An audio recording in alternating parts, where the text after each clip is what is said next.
Hello, I'm Stuart.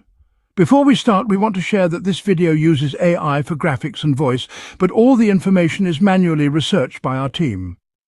Here in the video, we will share the details for the SD Gundam G Generation Eternal Error Code 100. This error shows up when players try to log into the game after installing it and downloading the required resources. The screen loads up to the login part and then times out with error code. Users mentioned that they can navigate the initial screens and download game files without issues, but the error comes just before login. According to our research, this error can be caused by network filters like ad blockers, VPNs or DNS-level blocks. It might also be specific to certain devices or networks. First, check if the game works fine on another device. Some users shared that it worked on their phone but not on their iPad. So try switching devices and see if the error is specific to one. If the error comes on both devices, then try deleting and reinstalling the game.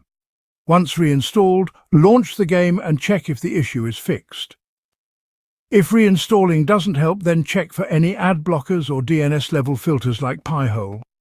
If you have such tools enabled either on your device or router, then disable them and then try launching the game again. If the error still persists, then next, make sure that your VPN is turned off. Some users didn't realize their VPN was active, and once they disabled it, the game started working.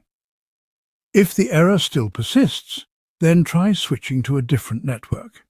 Simply use a different Wi-Fi connection or a mobile hotspot, then launch the game and check for the error. If none of these steps helps, then wait for a few hours and try again. Sometimes the issue could be server-side and resolved on its own. Thanks for watching. This is all we have for the error. If this video helped, don't forget to like, share and subscribe.